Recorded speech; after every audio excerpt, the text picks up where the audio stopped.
여러분 안녕하십니까? 이 윤석열 전 대통령의 내란 혐의와 관련해서 무기징역을 선고받고 이어지는 계속해서 이 선고에서도 지금 징역 30년을 또 선고받았습니다. 자, 이 드론을 보냈다는데 이 무인기를 보낸 것이 바로 윤석열 대통령의 비상계엄을 정당화하기 위한 명분이다. 이렇게 본 겁니다. 그러면서 지금 비상계엄을 장기 집권 독재 체제를 구축하기 위한 것이다. 이렇게 판단했다고 합니다. 자, 대통령이 지금 구속돼 있고, 그래서 마음대로 자기 방어를 제대로 할 수 없는 이런 상황에서 재판하는 것마다 속속이 자, 윤석열 대통령 불리한 재판이 진행되고 있습니다.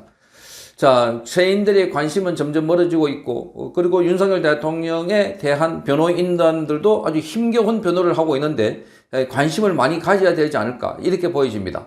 자, 대통령에 대한 이 재판, 대통령에 대한 내란죄 그리고 이적죄 이런 것들은 결국은 이재명 정권의 정당성을 부여해주고, 그래서 이재명 정권이 계속해서 이 포갑 정치를 할 수 있도록 그렇게 기반을 마련해 주는 것이다 하는 점에서 윤석열 대통령에 대한 선고에 대해서 국민 여러분들께서도 비상한 관심을 갖고 지켜봐야 할 것으로 보입니다. 자, 이런 가운데 유정화 변호사가 윤석열 대통령에 대해서 징역 30년을 선고한 것, 그리고 내란 우두머리에서 무기징역을 선고한 것, 이것은 구조적으로 불가능한 독재, 법원은 상상적의 범죄를 처벌하려고 하는 것인가, 이렇게 신경의 글을 밝혔습니다. 자, 지금 윤석열 대통령의 변호인단들이 하소연을 하고 눈물로 호소하고, 자, 이래서 지금 SNS 글을 통해서 윤석열 대통령이 가해지고 있는 그의 테러 같은 이런 법원의 판결을 비판하고 있습니다. 자, 유정하 변호사의 SNS 글을 직접 소개를 해드리겠습니다. 지난 6월 12일 법원이 윤석열 대통령님에 대해서 일반 이적죄를 인정하며 중형을 선고한 판결은 대한민국 헌정사에 중대한 논쟁거리를 남겼다고 밝혔습니다. 무엇보다도 재판부는 비상계엄을 장기 집권과 독재체제 구축을 위한 내란과 이적 행위로 규정했습니다. 그러나 과연 그러한 시나리오가 2024년 당시 대한민국의 정치적 헌법적 구조 속에서 실현 가능한 것인지에 대해서 근본적으로 의문이 제기된다고 밝혔습니다. 자, 이러한 관점은 내란 우두머리 사건에서의 비상계엄 판단과도 궤를 같이 한다는 점입니다. 장기적인 전국 장악과 독재체제 구축은 단순히 군 병력을 동원한다고 가능해지지 않는다는 겁니다.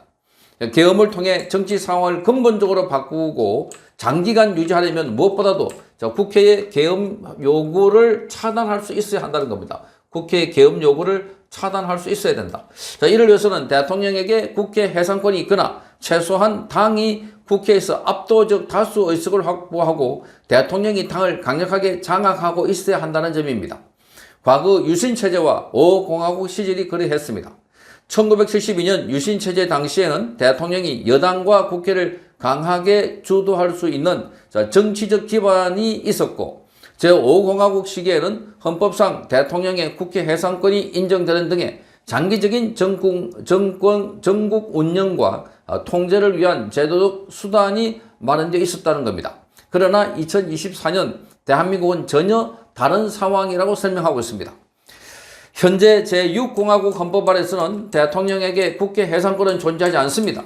국회는 야당이 압도적 다수를 차지하고 있고, 야당이 압도적 다수를 차지하고 있고, 그리고 당정 분리가 정착된 지 20년이 넘는 정치 환경에서 대통령이 여당을 절대적으로 통제할 수 있는 구조도 아니었습니다. 그 당시는 야당이 압도적 다수를 차지했던 것이었습니다. 이러한 상황에서 윤석열 대통령이 계엄을 선포하더라도 국회의 계엄 해제 요구를 장기간 막아낼 방법은 사실상 없다는 겁니다. 더욱이 지금은 군과 공무원 조직, 언론마저 과거와는 다르다 하는 겁니다. 대통령이 군 토수권자라 하더라도 다수의 군 지휘부와 장병들이 모든 명령에 무조건 따를 것이라고 전제할 수가 없고, 공무원 조직 역시 어떠한 업무든 사후 책임으로 면책받고자 하는 분위기가 팽배해 있다는 겁니다. 자, 언론 또한 국가의 보도 통제에 일방적으로 따르던 시대가 아니라는 겁니다. 결국 군과 언론, 공무원 조직 모두가 협조하지 않는 상황에서 단순 물리력만으로 대한민국 전체 전국을 장악한다는 것은 현실 정치의 작동 원리와 거리가 먼 이야기라고 합니다. 자, 윤석열 대통령 또한 이를 충분히 알고 있었기에 장기간 계엄 등은 아예 생각하지도 못했다. 이렇게 말합니다. 자, 실제 사건의 전개 과정도 이를 뒷받침하고 있습니다. 계엄 선포 이후에 국회의원들은 신속히 즉별했고, 자, 2024년 12월 4일 새벽 1시 3분 계엄 해제 요구하는 출석 의원 190명 찬성으로 가결되었습니다. 이후에 국회 질서 유지 병력은 철수했습니다. 국방부는 계엄 상황 종료 조치를 취했고 대통령은 계엄 해제 방침을 밝힌 뒤 국무회의 의사정족수가 확보되자 공식적으로 즉시 계엄을 해제했던 것입니다. 결국 국회의 계엄 해제권은 신속 정상적으로 작동했고 헌법이 예정한 통제장치는 그대로 기능하였습니다. 자, 선포부터 해제까지 몇 시간 만에 종료된 사안을 두고 장기 독재체제 구축을 위한 실행 단계였다고 평가하려면 그 목적이 어떠한 현실적 수단과 구조 속에서 달성될 수 있는지에 대해서 설득력 있는 설명이 먼저 제시되어야 한다 이렇게 말하고 있습니다. 자, 그러니까 지금 윤석열 대통령이 비상계엄 했는데 그게 장기적으로 독재를 구축하기 위한 것이었다면 그 목적과 수단이 현실적으로 어떻게 가능하는지 그거에 대한 설명이 있어야 되는데 전혀 그렇지 못한 환경이라는 걸 다 드러나고 있습니다. 언론도 그렇고 국회도 그렇고. 자, 언론도 이미 윤석열 전 대통령이 바이든 날리면 같은 MBC 상황에서 봤듯이 자, 오히려 윤석열 대통령 관련해서 몰래 카메라를 찍어가지고 보도하듯이 자, 대통령에게 이렇게 적대적으로 보도를 하고 있다 하는 것을 드러나고 있고 이미 더불어민주당은 압도적으로 다수의 야당이어서 자, 그래서 계속해서 탄핵을 하고 장관들 탄핵하고 예산을 폭주하고 자, 그런 상황이기 때문에 자, 윤석열 대통령이 장기 독재를 할 수 있는 그런 기반이 전혀 없었다. 더군다나 국회에서 국회 해상권을 갖고 있어야 되는데 그런 해상권이 없었다는 점에서 더욱더 여기에 대해서 아주 힘을 실어주고 있다 이렇게 봅니다. 자, 그래서 이적재 판결에서 언급된 북한 도발 유도 시나리오 역시 같은 한계를 지낸다고 유정아 변호사는 밝히고 있습니다. 설령 북한의 군사 추가 도발이 발생했다고 하더라도 2024년 민주당이 거대 야당인 당시에 정치 지형상 국회는 즉시 계엄 해제 요구에 나섰을 가능성이 매우 높았습니다.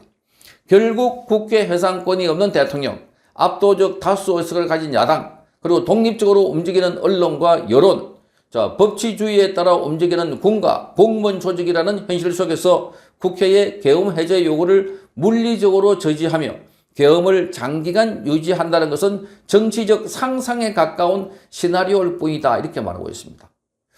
자, 그럼에도 법원은 이러한 현실적 구조적 제약을 전혀 고려하지 않고 장기 독재 체제 구축이라는 목적을 인정했습니다.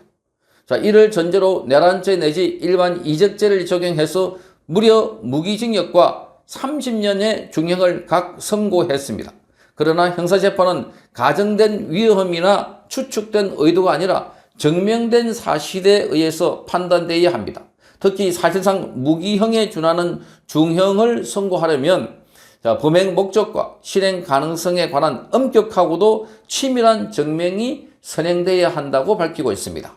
그럼에도 법원은 이러한 현실적 구조적 제약을 전혀 고려하지 않고 자, 그래서 지금 이거를 선고했다는 것 자체가 일방적으로 소설과 같은 시나리오다 이렇게 밝히고 있습니다.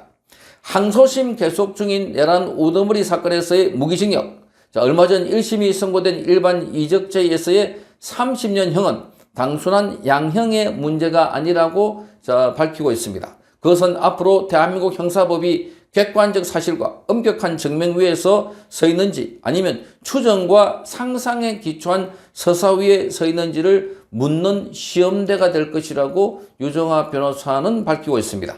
사법부가 선고한 것에 실제 존재했던 범죄인지 아니면 현실적으로 실현될 수조차 없는 가상 시나리오인지는 결국 항소심에서 다시 판단받게 될 것입니다.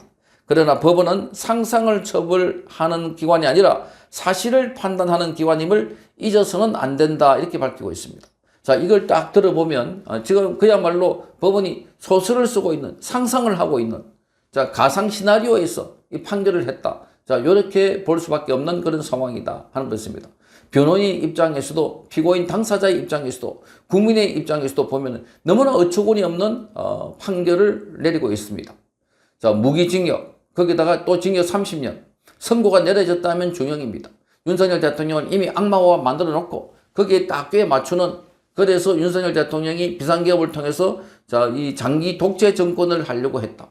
정말 기가 막히지 않습니까? 단기 독재 집권을 하려고 하는 사람이 그렇게 엉성하게 자, 군을 보냈고 그 군인들이 제대로 사람을 다치게 하거나 자, 한 사람도 사상자가 없이 자, 그래서 오히려 군이 총을 뺏길 뻔하는 자, 이런 상태들.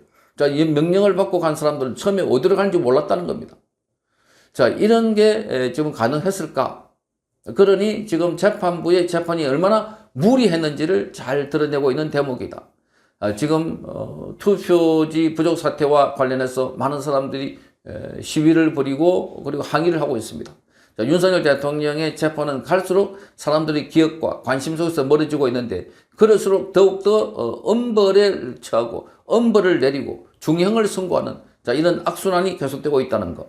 자, 국민들은 반드시 여기에 관심을 가지고 집중을 해야 할 때가 바로 지금이 아닐까 이렇게 보입니다. 성창경 TV였습니다.